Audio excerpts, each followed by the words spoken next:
Shri Gurubhyo Namaha. We are into the final section of Panchadasi, chapters 11 to 15, authored by the 11th Acharyal of Shringeri Sharda Peetham, Jagadguru Srimad Bharati Tirtha Mahaswamigal. These 5 chapters deal with bliss and bliss of 3 types. Bliss of the Brahman, bliss of knowledge, and bliss of objects.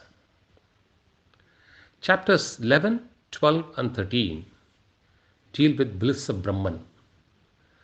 The 14th chapter, bliss of knowledge, and the 15th, bliss of objects. What do one get by attaining blissful? Now it catalogues different stages in chapter 11. Let's see the first few here. Even either on attainment of bliss or even in the process of attainment of such bliss, one is assured of reasonable visibility to the following, and on achievement of bliss, they are assured of these as the ultimate benefits. 1.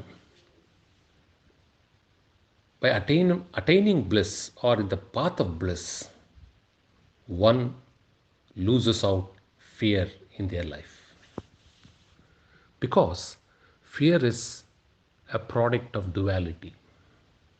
As you progress towards non-duality, slowly and steadily one will get over fear and absolutely on reaching bliss. 2. The basic difference between doing good actions and not doing bad actions, or doing what is bad and not doing what is good, all these differences will sink once and for all. 3. The doubts and the confusions which emerge in our mind time and again over life, over universe, over Jivas, over various material happiness and unhappiness will get liquidated once and for all. 4. All of us are gripped with several illnesses, diseases to the body, diseases to the mind. One who is in the stage of bliss or in the path of bliss will start overlooking illness and becomes ill-free on attainment of bliss. Whatever prarabdha has to expend won't affect one who is in the blissful state. The dualities, 5, the dualities of life, knowing and the unknowing, delight and the sorrow, virtue and the sin, done and not done, will all pale into insignificance. 6. Bliss is a state where one would be able to realize all of us came out of bliss, all of us sustained through bliss, and finally all of us merge into bliss. 7. The triputi which forms the basis of our life, namely the experiencer, the experience, and the experiencing object. The experiencer is the buddhi, the experience is the mind, and the objects of experience are numerous, which we see day in and day out. All of them, the triputi in our life, will merge and they will no longer exist, because there will be no mind or a buddhi to cognize or sense an object for satisfaction. 7. A blissful life, according to Vedanta, is nothing but a life in complete or total fullness. No fractions are left out. It's not a life of parts. It's not a life of fractions. It's a state which is fractionless and totally in fullness. Narada explains this with an example. One may acquire the entire Vedas. One may have knowledge over the Vedanta. One may know Puranas. One may know everything. But yet, unless one reaches the state of bliss, all these will still remain or lead us only into a state of not total satisfaction or not a complete fullness. For the simple reason, acquisition of anything, more importantly knowledge, will lead us only to the trouble of studying, retention, forgetfulness, and more importantly, the possible defeat by a more learned man, and resulting in loss of pride. One who is in the state of bliss, when we say it is fullness, this is what we seek to mean. And finally, duality is a state of happiness in itself. All of us seek happiness in the, it's not duality. Non-duality is a state of happiness itself.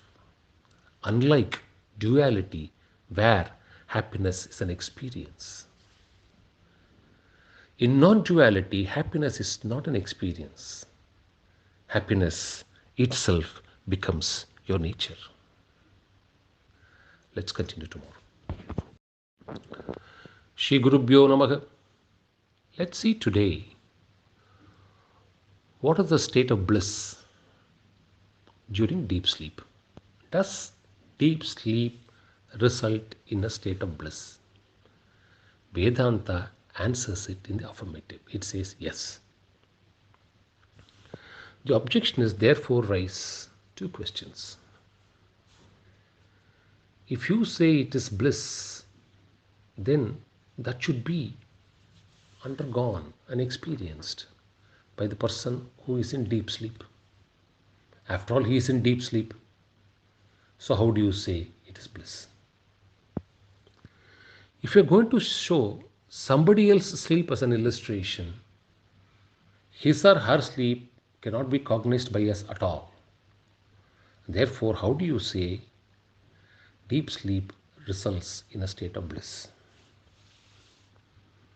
Vedanta answers it as follows. When we sleep and get into a deep sleep mode, our mind sleeps. Intellect goes dormant, and rest of the sense organs and organs of action also go to rest. This is something which we all agree. So, there is no mind to experience. Nor is there an intellect to reason out. Yet, when we get up, we say, we had such a wonderful sleep. How do we say? Vedanta gives three aspects to it. We are able to say, in spite of the fact, during those moments, we are actually in a state of non-duality, temporarily. And when neither buddhi nor mind can cognize it or rationalize it, what is evident, therefore, is self-patent. These two things somebody has to agree. There can't be any disagreement. It's a non-dual status because there is no experience or experiencer or an object of experience. And something is showing to us, and therefore it's showing on its own, which is self-patent. It doesn't flow from the mind or the buddhi. And therefore Vedanta says, when these two converge, That state of deep sleep also produces bliss. Why? Because there is no sorrow in that state. Can somebody say in deep sleep they had sorrow? Impossible. So the duality of happiness and sorrow is sunk, and one sees self-patent, non-dual, unalloyed happiness.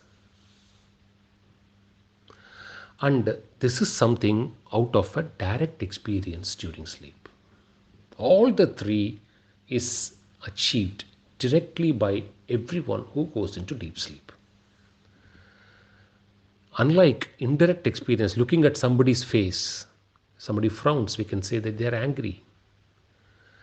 Or in the case of mud or stone or any inert substance, where it can neither express happiness or misery, we Jivas can do that. And during deep sleep, we enjoy this unalloyed happiness and bliss. And therefore, they say we are in a state of bliss. One more question is raised by the objectionist. They say, how do you say? Because we need cot, we need mattress, we need bed, we need cozy place to sleep. So these are all objects of satisfaction. So how do you say deep sleep is detached? It is not dependent on any objects. Vedanta replies, after a day's heavy, tired, compelling work, we somehow reach the bed and hit it. And when we fall flat, for us to get into the sleeping mode, we need all these accessories. Every one of us need it. But once we go to sleep and transcend the dream state and reach the deep sleep state of peace, you don't require any of these things. You don't enjoy a deep sleep because of a good cot or a cozy bed. You enjoy it because it is a non-dual, self-patent happiness. That's how Vedanta seeks to give an answer to it. It also refers 5 examples for us to comprehend. The example of a dove, a hawk, a child, a king, and one who realizes Brahman. In the case of a dove which is stung to a wire and put inside a cage, after fluttering enough, it will finally settle down, holding itself to one of the frames. All the Jivas in our lives do only that. After a lot of work, hectic work, tiresome, compelling, irritation, all after experiencing everything possible in a day, we finally seek to rest in our bed. For that's why all of us want to sleep and go to sleep. Because that's where we can see temporary resolution of a state of bliss. Take the case of a hawk. It flies so fast towards its nest only to rest. All of us work day in and day out. But what do we do at the night? We finally compel ourselves to hit the bed. In the case of a child which has not developed attachment or revulsion, and it's in the suckling stage, when it glees, when it smiles, Vedanta says it is actually in a state of bliss. A king who has achieved everything, who has seen everything in life, sits on the throne to say, I am a very satisfied person. He is actually in a state of bliss. And of course, one who has realized Brahman will always be in a state of bliss. Therefore, Vedanta repeatedly says that all of us go to deep sleep state, and that state is a state of peace, a state of bliss. Let's continue tomorrow. Shri Gurubhyo Namaha. Acharya continues on the subject, the state of deep sleep and its blissful experience, and says, during deep sleep, there is no samsara. The characteristic features of samsara do not arise at all. What do we mean by that? Bondage arising out of relationship, husband and wife, father and son, and the senses connecting with the world to experience pain and pleasures, the body suffering, illness, ever so many things. None of them appear in samsara. On the other hand, during deep sleep, we are actually enveloped with darkness and a happy state. When somebody wakes up, they would only say, yes, it was dark and it was happy. And necessarily it means that it is in the nature of consciousness, happiness showing by itself, and because of that, the perception of ignorance arises. Now, Vedanta proceeds to explain what is this nature of happiness, because we are happy. So there must be a nature to it. Is there a nature? It defines what the nature is. It says, it is whenever in a waking stage, the mind and the intellect, even though it works in conjunction, they work as separate sheets.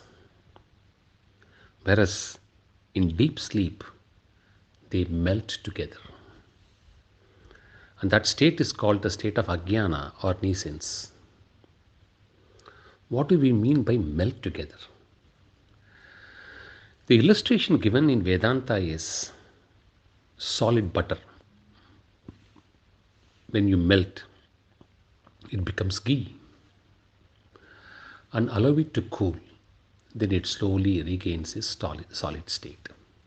So solid ghee, when you melt and when you allow it to cool, regains its solid state. Deep sleep state is of that nature, where both the mind and the intellect melts. And this melting state is called the state of Anandamaya, the fifth sheet. Anandamaya is one where it turns inwards, enjoys the bliss of Brahman through activities which arise from ajnana and are accompanied by the reflection of the consciousness. So the question arises, who is the enjoyer and what is being enjoyed? Vedanta answers, the enjoyer in this case is Anandamaya, and the nature of enjoyment is in the state of a blissful experience. Becoming one, being in the deep sleep state, attaining the solidity of knowledge, the Anandamaya is the enjoyer of bliss through the activities born out of mind. Imagine, Vedanta says activities born out of mind. So what do we mean by activities born out of mind? You are saying mind is dormant. It's true. When you illuminate a room, you will find all the objects visible and separate. When you switch off the room plunges into darkness, nothing becomes visible, everything becomes one. That is the state explained as born out of mind, activities born out of mind. A mental activity which have merged during sleep along with the reflection of consciousness in them.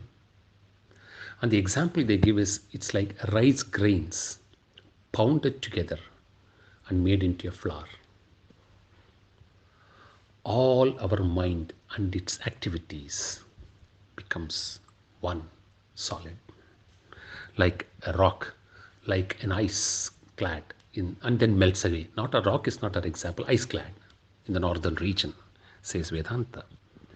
And it says, this is called as being a witness or in a state which is absent of sorrow. The consciousness reflected in the ajnana is the means for the enjoyment of the bliss. The moment we wake up, it slowly starts solidifying and we are back to our karma. And therefore, a question is now asked. All right, during deep sleep you enjoy this experience. Then why not worldly people, and why not we be like worldly people and lazy people? Where is the need for a guru when bliss shines in this state? Why do we have to go for a guru? Vedanta says, you don't cognize even then that it is Brahman. Because the power of meditation doesn't happen. The power of concentration or contemplation is not there in deep sleep state. You enjoy that experience and like ghee becomes solid again. So for you to sustain in that experience and not to return back, you need a guru. And they come back and say, what do you say? You are now teaching us through Vedanta that this is the state. And therefore, we also cognize that this is the state. So what is the difficulty for us in achieving that state? Vedanta gives an example. It says, if somebody announces a reward for one who knows all the 4 Vedas, somebody goes and says, I know the Vedas are 4 in number, please give me the reward. Will he be rewarded? We can't reward him. What is required is knowledge about Vedas. And therefore, this experience is something which can occur only by initiation, only by the guidance of a guru who knows the texts, who is himself a realized soul. Without which, by simply pronouncing the words or reading the text or assimilating the content with your intellect, one cannot reach the state of bliss. Therefore, with this, we conclude on the state of bliss during sleep. Let's see the state of bliss in our waking state tomorrow.